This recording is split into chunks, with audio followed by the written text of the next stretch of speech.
Let's hit it.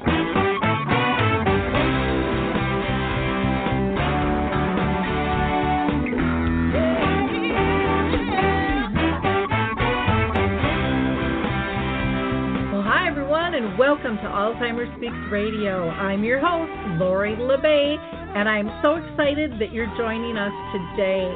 We are going to have a fascinating conversation as usual as we learn from people all around the world at all ages and stages of life. Stay tuned as we shift our dementia care from crisis to comfort. All right, here we go. What you think about, you will bring about.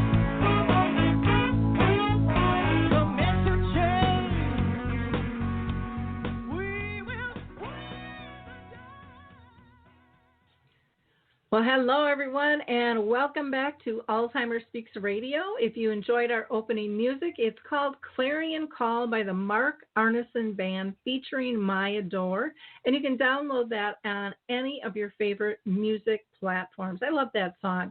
I think it's just really meaningful, the words, and it just gets me jazzed up to be here every single time. For those of you who are new to Alzheimer Speaks, we're about sound news, not just sound bites. Our goal is really to raise all voices, big and small, no matter who you are, no matter where you live. You are welcome to join the conversation here. Our one and only rule is to be respectful, and I've been doing this since 2011. We've really had very few issues with that. So thank you. I really appreciate our community so much.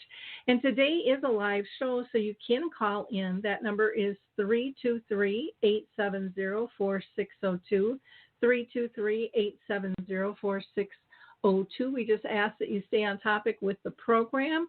And for more diverse programs, you can call in when we do like an open mic, or maybe you just want to contact me because you've got your own message that you want to share. Now, it is October 1st. I can't believe it. We're getting to the end of 2020, but October is Lewy Body Awareness Month, and so you'll be seeing more and more information about Lewy body throughout the month. For our listeners, again, I want to thank you for your loyalty, your likes, your clicks, your shares.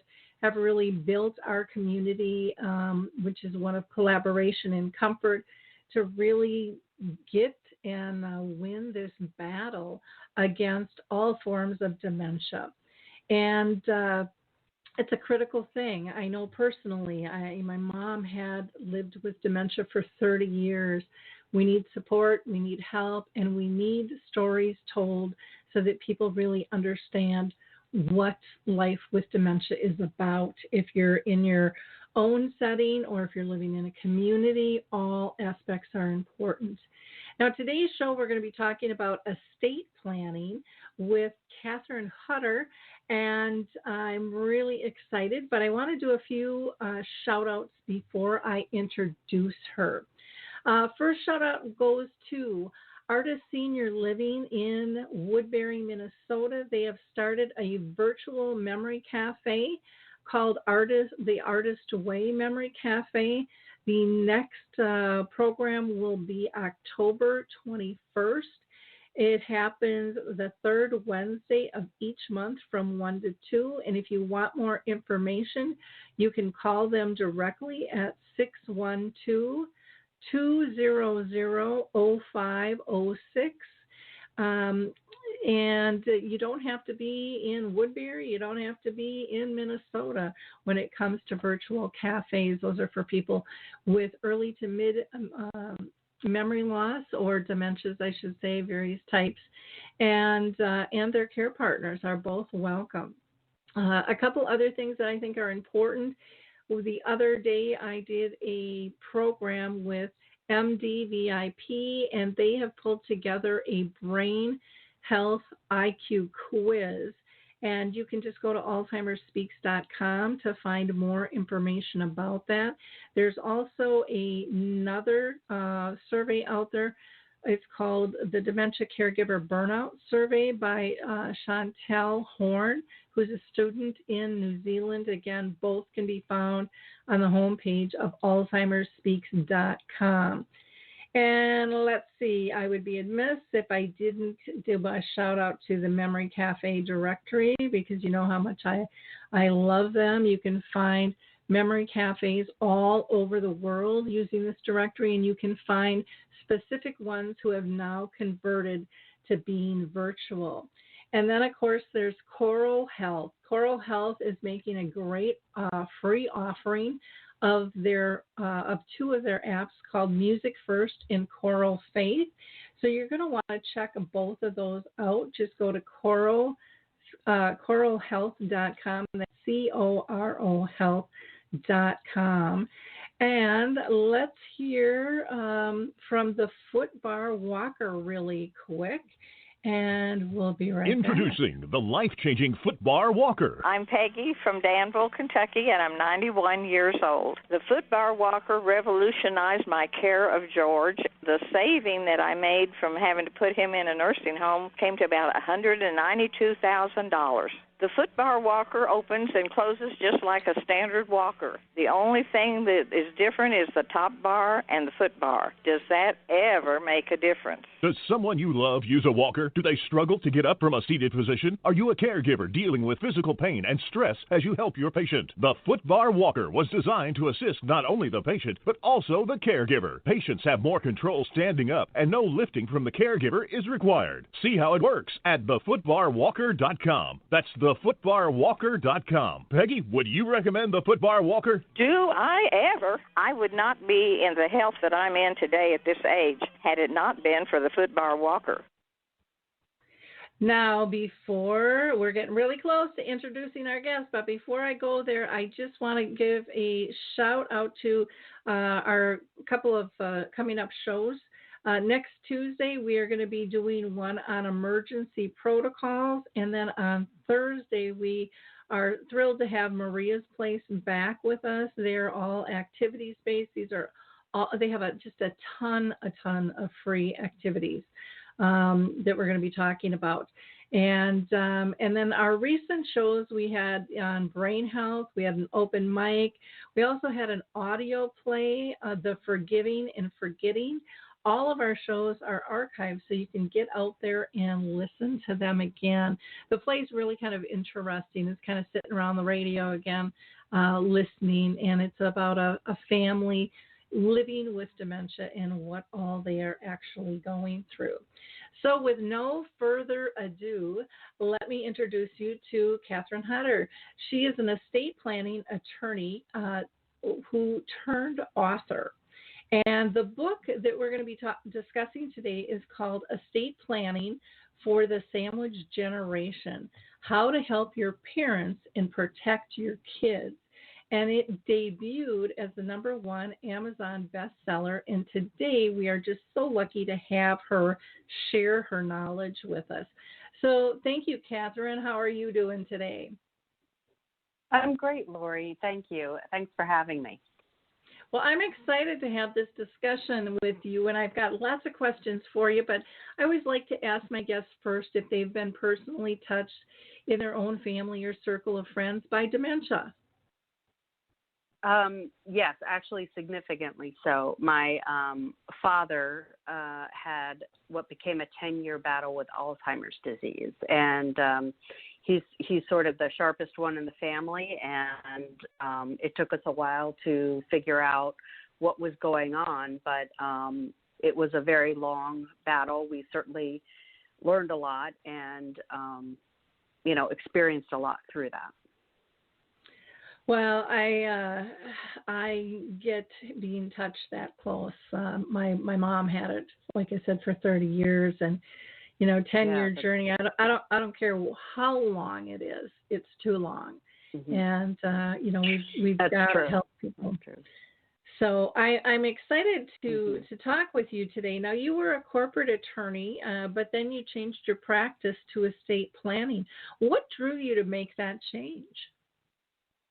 Well, actually, it's because of the significant impact of Alzheimer's disease that I saw with my father. So many years before he showed any signs of difficulty, he was a very organized person. He would talk to me about, his money, his his health plans. You know, he talked about like, oh, you know, at end of life, if something happens, I don't want to be hooked up to machines. I said, well, that's fine. You know, I was an attorney at the time. I said, that's fine, but go to a lawyer, get your estate planning done, because if something happens to you, I don't want to get a situation arguing with my mother or other family members of what your wishes are. You know, make it clear.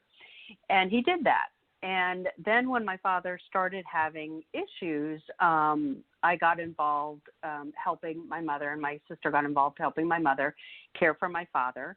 And we ended up using every single estate planning document he had prepared by an attorney. And as an attorney myself, I was shocked how much I didn't realize good estate planning makes an impact throughout your life, especially if you have some sort of, you know, or declining faculties. So I took a hiatus when I had young kids from law practice. And when I went back, I really wanted to go into estate planning and educate families about how important this is, especially if you have young children and are caring for aging parents. There's so many things that are involved with estate planning that help both sides. So it really fundamentally changed the way I looked at law practice. Oh, I understand that. I was in senior housing at basically through real estate, but I specialized in senior housing, and I was giving everyone advice and really thought I was on top of my game. Everyone did. And then I had to go through it myself with my own folks. Yes. And boy, that's an eye-opener. It's a real eye-opener. It really is. It really is. You think so? You know, I had taken estate planning in law school, and thought I understood everything. But it's not until you see if the bank honors a document, or try to work with HIPAA regulations in trying to get medical information on your loved one. So yes, it definitely is eye-opening and different when you're on the other side of it. Yep, that's for sure. Now, you wrote this book, Estate Planning for the Sandwich Generation, How to Help Your Parents and Protect Your Kids. I would first like you to give us your definition of sandwich generation before we dive any deeper. Yeah, so sandwich generation really refers to people who are generally between their 40s and 60s who have young children or children that still depend on them, as well as aging parents. And even if they're not physically caring for their parents, they're concerned about them as they age. So they really have a lot of pressures on both sides. So hence the sandwiching. It was coined about, 25 years ago. And it's funny because really only people who are living it get it right away. It's, you know what I mean? Like if you're living this life, you're like, yep, know all about that. Yep. Yeah. This isn't about your favorite sandwich. It's being squished together between two forces. Yeah, you're squished. And you become the jelly. Yes. How does estate planning help the sandwich generation, particularly those who have a loved one with Alzheimer's or another form of dementia? Okay. Well, like as I said, being of the sandwich generation, you have young children and you have aging parents. With estate planning, a lot of people think it's for your end of life. It really isn't. It's there to help if you are somehow incapacitated. And so if you can imagine, you're caring for young children, caring for aging parents, especially if any of them have any kind of dementia or incapacities. If something happened to you, who's going to step in and handle your affairs? So having things like who's going to make medical decisions for you and thereby helping, your loved ones, who's going to handle your financial decisions, making sure bills are paid. You might be very involved in handling your parents' finances or working with their medical claims, things like that. So who's going to step in and sort of be you while you are recovering from an incapacity, as well as estate planning is helpful when you are caring for your parents, that you have, a way to talk to their doctors. without getting caught up in red tape. Talking about end-of-life care, it's very important that your parents outline their wishes, their end-of-life wishes of how they want to handle a terminal illness. Do they want, I don't call it pulling the plug, I call it installing the plug. So, you know, if I'm at my life's end, if there's nothing that doctors can do to cure me, all they can do is, you know, install machines.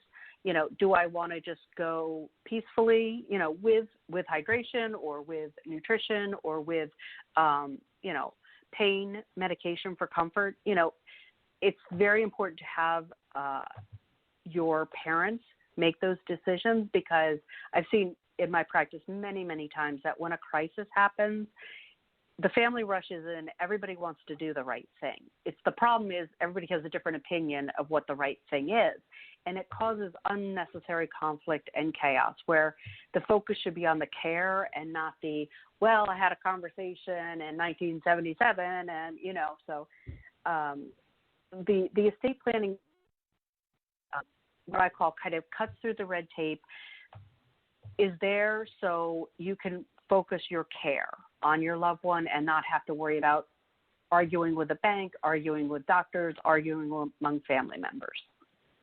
Which is so smart. I'm a firm believer that so much that is part of estate planning almost needs to take place when people turn 18.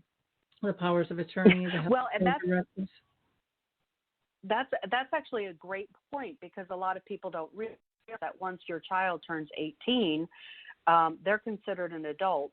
And so if your child goes off to college and is hospitalized and you happen to call, you know, they may ask, you know, do you have a medical power of attorney or healthcare surrogate for your child? Because they may not release medical information, which sounds crazy, because in all likelihood you're probably paying the medical bills, but because of all the HIPAA regulations, again, it gets the red tape. So I always have, you know, like friends and family and clients who I know their kids are, you know, approaching that age. I said, okay, now's the time to get them to sign these forms, because, you know, if they're in another state, it's going to be very difficult to get information or to help them. God forbid something should happen.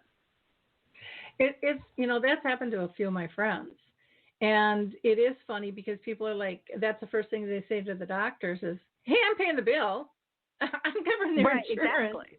What do you mean I don't have access? What do you mean you can't talk to me? What do you mean? It's very frustrating.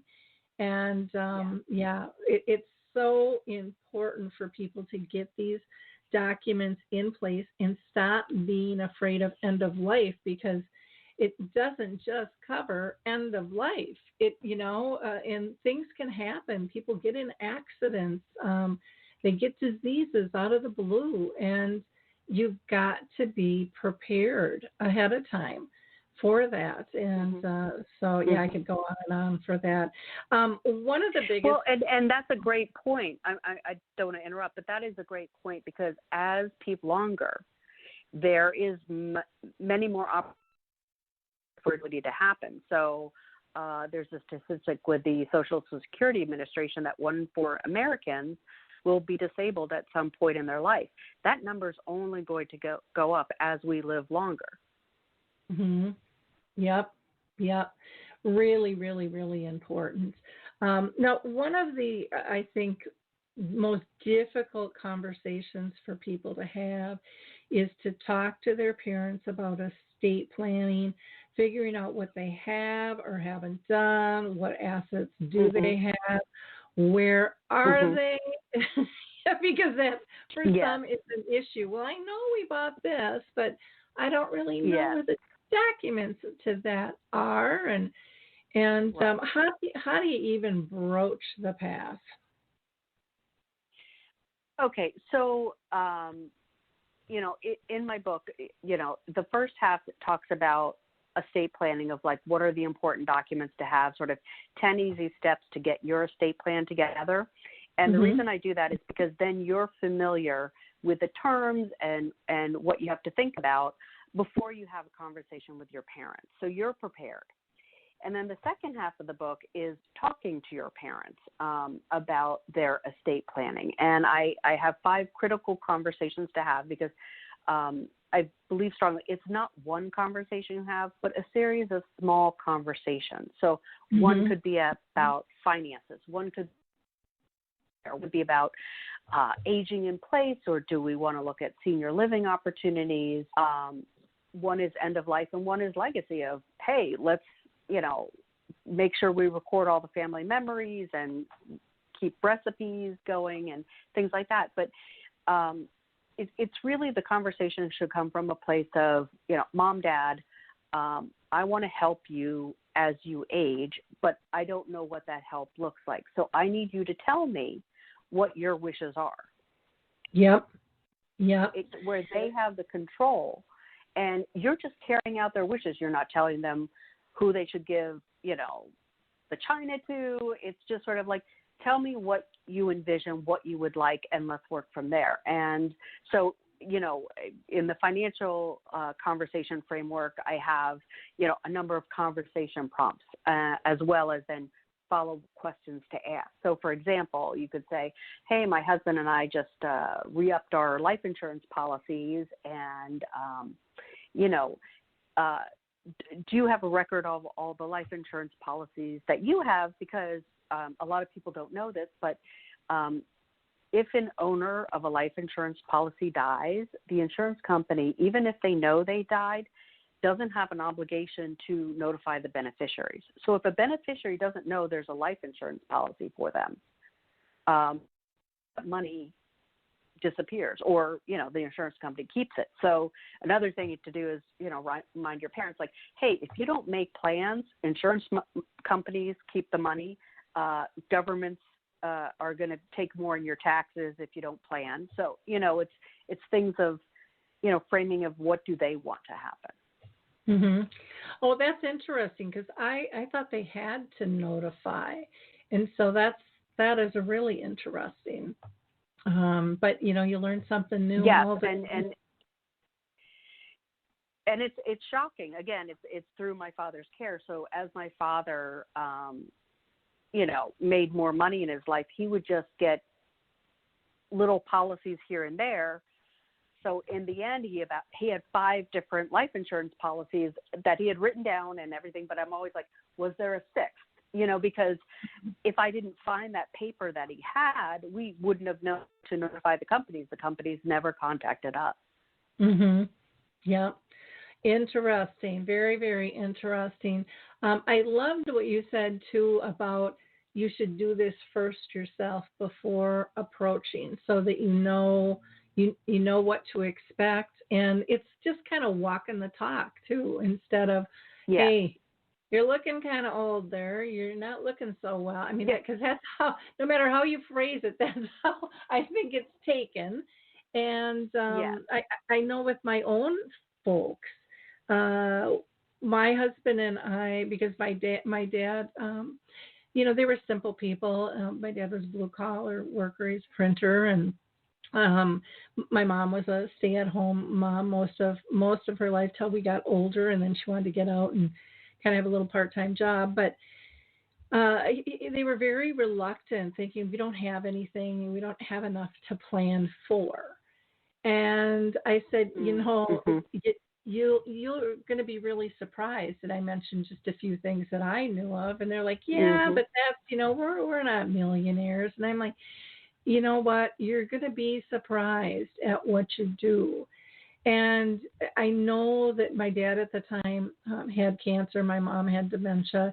And I know that he was thinking, this is end of life. This is end of life. This is end of life. This is what you do at the end of life. And I said, Tom and I are going to redo ours. Why don't we just do it all together? And that lifted it was like the ceiling just lifted up and the room was lighter. Like, really? You guys would do that at your age? Well, that's a great idea. And so that's a great idea. And so we used the same attorney, the whole 9 yards, which again made it easier and stuff too. And it was just a really pleasant experience, and it just took that onus, that heaviness off of, we're dying, our health isn't that great. And really, I just kept saying, this is about smart living. You've taken care of yourself and the family really well. You've been adamant about that. Why would you want to give up that control now? We want to do what you want done, but we haven't had those conversations. And so we need to have those conversations so we can honor you, because you know what? I don't want to make this about us, but we don't want to feel guilty and be second guessing ourselves because we didn't. That is an absolute brilliant point, because, especially with the advanced medical directives and living wills, there's so much anxiety. And I've talked to many, many doctors who just say, it causes so much heartache that if people, even though it's not a comfortable thing to think about, hey, if I'm dying, what do I want? What don't I want? It really saves the family grief, the looking back, the second guessing. So that's a great point. Yeah, you really, when you're approaching this stuff, I think you have to look at it. How would you feel if someone approached you? And maybe you're like me and was like, I wouldn't take it that way. I would probably spit out a joke. What, you think I'm dying? But I wouldn't take it to heart. And so, but not everybody thinks like that. Most people don't have these conversations. Let's get real here, folks. And we need to be responsible. So it's really, really important to be able to do that. What should you do if your parents don't want to have the conversation? Well, that's a great question, because generations ago, parents didn't talk about money with their kids. I mean, now it's more common, but it wasn't done. And parents may worry that kids are sort of looking around to see what's coming to them. So they may be on the defensive. They also may not be happy with life decisions they've made or investments they've made that didn't turn out well, so they may not want to own up to that. So there can be a reluctance, or facing your own mortality too. There's a reluctance where parents may not want to talk. So that's why in my book I have a lot of conversation prompts to turn the conversation around where they don't feel on the defensive. Another idea, like if you're completely being stonewalled, is to write them a letter with questions. Dear Mom and Dad, I love you very much. I'm concerned about you as you age, and I want to know how to care for you properly. And, if you could sort of answer these questions, so when the time to honor your wishes, that's something that they can contemplate and fill out. Also, I say, maybe take the book and highlight or post it, certain areas you're concerned about with your family. Like if there is dementia in the family, it's something to really think about because of the situation I had with my father. It's something I definitely think about when I did my estate planning of, okay, what does that look like? What do I want? Yeah, I think that makes a lot of sense. And it also, I think, not only what do you want, but what do you want maybe for your loved ones? I think you learn you learn from the mistakes or the obstacles that are there of what needs to be taken care of, so that you don't burden your loved ones with issues that you didn't know existed. I mean, there's some people that just, they put stuff in play in terms of the house is to be sold, this is to who's going to list it. I mean, they get very specific in terms of how they want things to go. As a real estate agent, I actually was put into somebody's will because the family was arguing. They all had their favorite real estate attorney, or not realtors, and the kids did, and they were like, well, we'll use mine. And she's like, no, Lori has helped us buy and sell several homes, and she is the one that I want to sell this home. Mm-hmm. That will be closure for me. Well, I wish everyone could be that specific. That's wonderful, where you just sort of have a list of instructions to follow, as opposed to, like, oh, what would they have wanted? Or, you ask a million questions, after a death of a loved one, unfortunately. So I would love if, everybody could have that specificity. Yeah. Well, and you think, I mentioned a house, but you look around where you're sitting right now, folks. How many belongings do you have? Every single one of those needs a decision. If it is a life-changing aspect down the road. So, get that duct tape out or whatever and put it on the back of a picture of who you want to get it. Right. Or start making a list that can be attached to your will of who you want to get what, or start giving stuff away ahead of time. But the healthcare directives, there's just so many things that need to be put in place in terms of, what kind of medical care do you want if those choices have to be made for you in the future. Right. And it's unbelievable. Now, one of the things that I wanted to ask you about is if you could explain to our audience is how the book is laid out and what can they expect to find in it? Okay. As I mentioned before, the first half of the book is about getting your own house in order. What are 10 easy steps you can do to put your own estate plan together? And once you've completed that, because it seems very daunting, and so I compare estate planning to eating an elephant. You just take it one bite at a time. So, one day you kind of take a look at, okay, how's my life insurance? Do I need it? Do I need a term policy? Should I change anything? That type of thing. So there's 10 easy steps to get your own house in order. And then the second part is to open up conversations, bring in your aging parents, and have 5 different conversations with them. As I said, the medical conversation, the financial conversation, the aging in place or aging, what do you envision, your care to look like? Then there's the end of life. What are the decisions you want if you're dying? And then the legacy, which is, capturing just important memories. You find out, a lot of things you may not have known about family history and everything like that. So it's a good opportunity, and also makes it a lot more fun of, hey, let's go through photos and, make sure we're writing on the back who they are and, who they're related to and things like that. So, it can be fun. Yeah, and the photo piece, guys, get on that one, because I don't know, here we have a grocery store called Rainbow, and I had 4 big boxes of photos that I had to go through, and my dad had passed, and my mom couldn't tell me who all these people were. And you're looking at all these old photos, and the guilt of, I don't want to throw them away. What do I do with them? And there really wasn't anyone else in the family to be able to ask.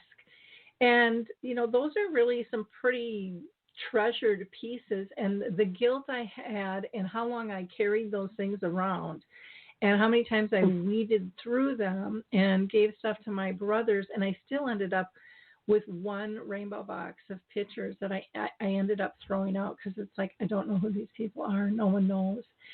I still feel guilty over that.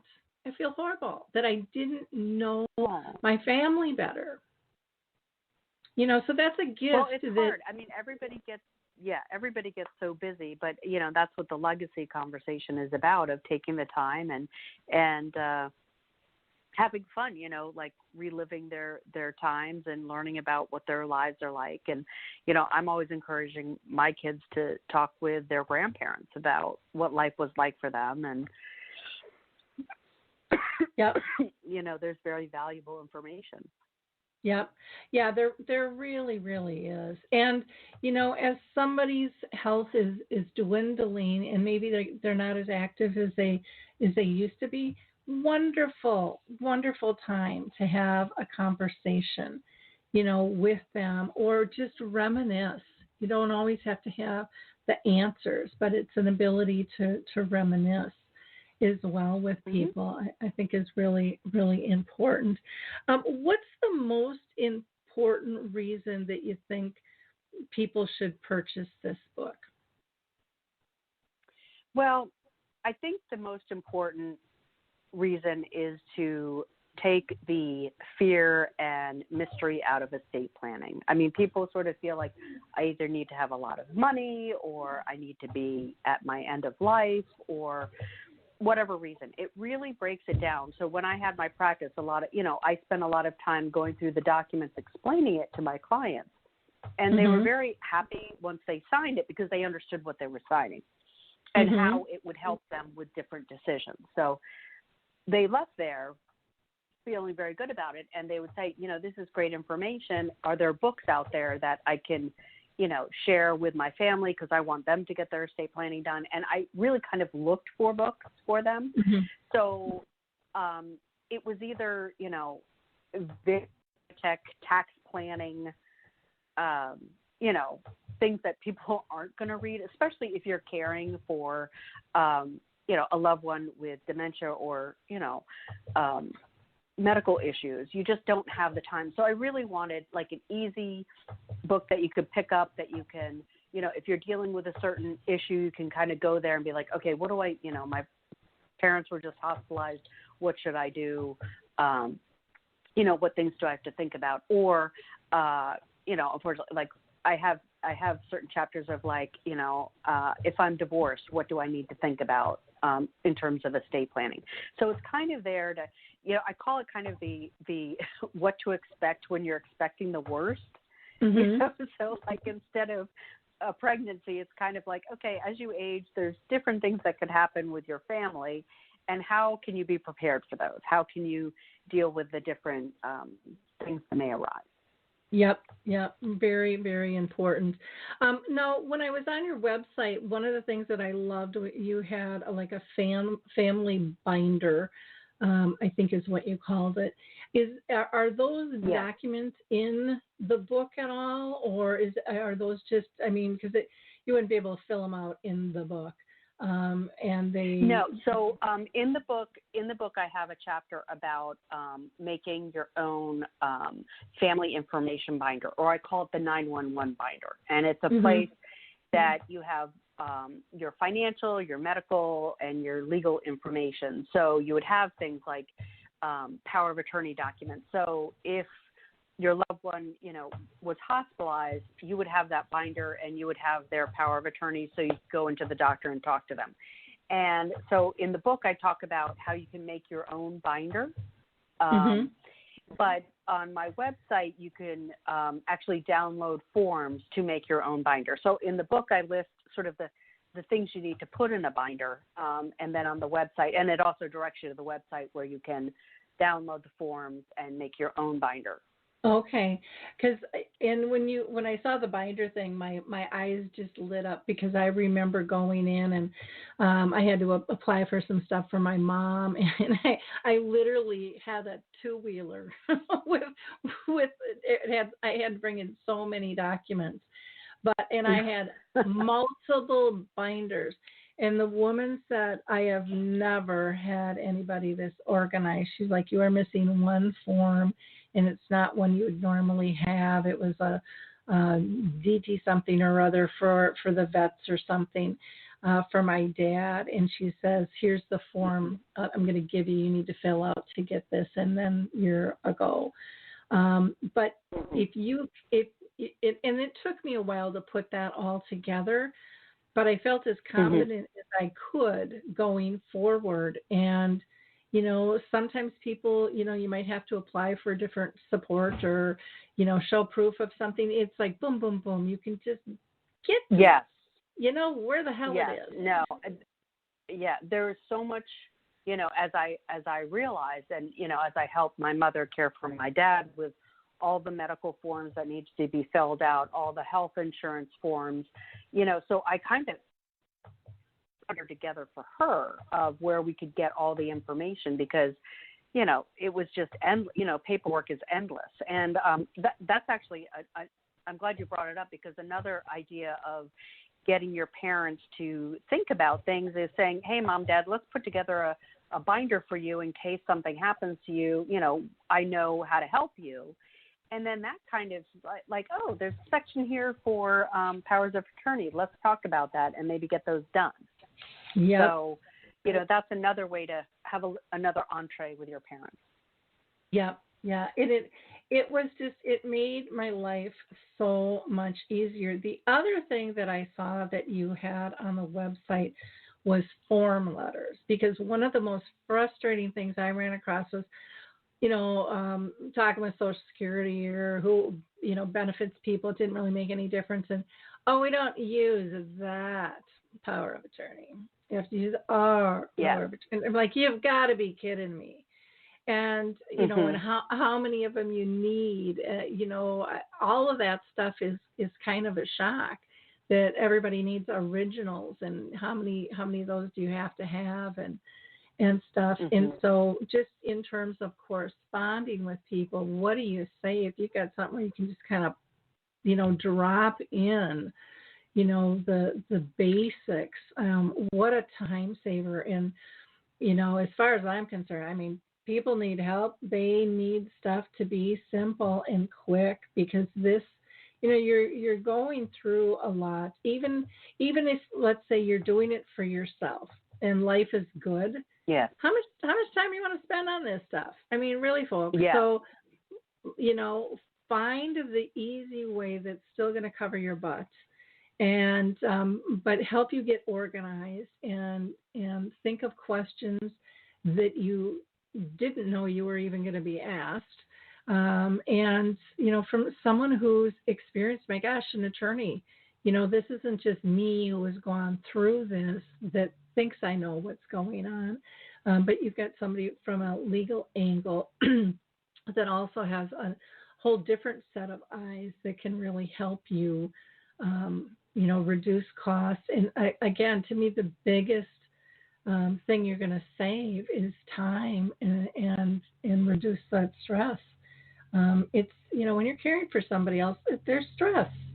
Let's be frank about that. Stress. No matter how much you want to do it, it can still be, very, very difficult thing. So like I said, I just got giddy on your website thinking, oh my gosh, these are wonderful. This is fantastic. Where was it when I needed it? So very, very excited. Well, what haven't we covered? I know that you, we had talked about maybe doing a giveaway and stuff, but is there any other topics or specifics that I haven't thought of that you want people to know about? Well, I think I really want to reiterate the fact that estate planning isn't this, very difficult thing to do. So I often say it's, doing your estate plan is easier than applying for a mortgage. You don't need to have tax returns. You don't need to know everything you have because lawyers cover that. And if you're stuck on certain things, so I know if you have young children, a lot of people are reluctant. They know it's important to name guardians for their children, but they're stuck on who that perfect person is. And so I would encourage, even if you don't know your decisions, visit an estate planning attorney because they'll ask a couple questions that suddenly there'll be a light bulb of like, okay, this is the person. Or, hey, my sister's great with kids. My brother's great with money. We'll put the sister in charge of the kids. The brother will handle the money for the kids. There's ways to sort of answer questions that you feel are insurmountable. So I would encourage people that it's not as difficult as they may think. And once they, either read the book or consult with an estate planning attorney, it'll be like, oh, okay, this is doable.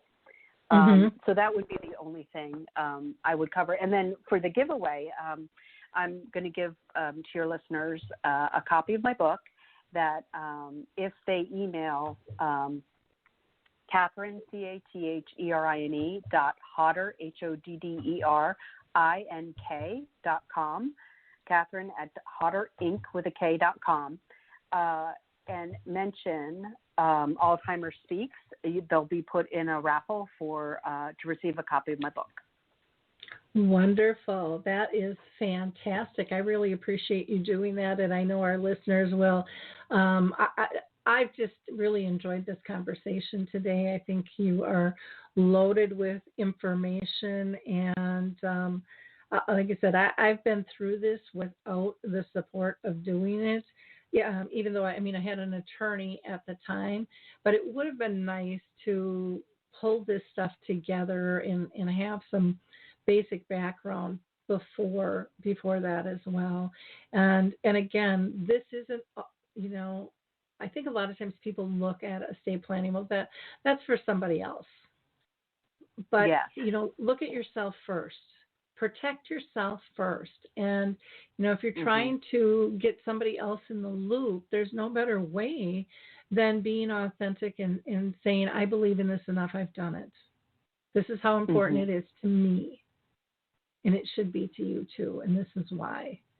Absolutely. And there's so many different levels. Well, thank you. Thank you so much, Catherine, for being with us. Again, people can go to your website, which is www, and I'm just going to spell this out, .HOD as in dog, D as in dog, ERINK.com.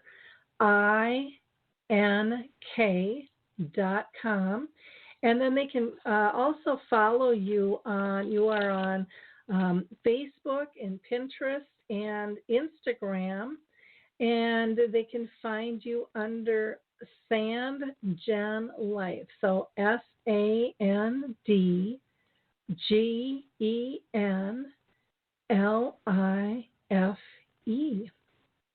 And with that, we'll go ahead and close. But again, thank you so much for your time today and taking the time after, this has been your life's work as an attorney, but taking the time after your experience with your own family and understanding the importance of the need and then taking action to make a difference in other people's lives. I really appreciate that.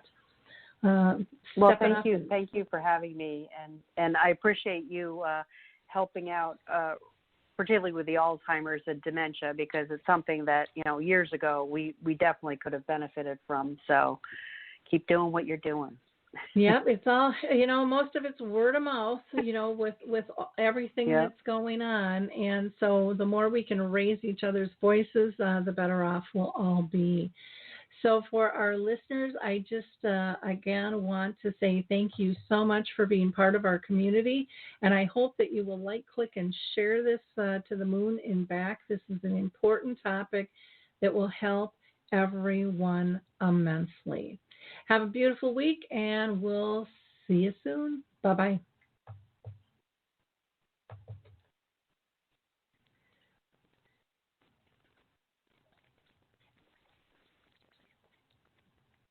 It's time to rethink, renew, and reimagine retirement. Hey everybody, Jared Sebesta here, host of Retire Repurposed. Now, this podcast is about the non-financial parts of retirement, which many times can be even more challenging than the financial.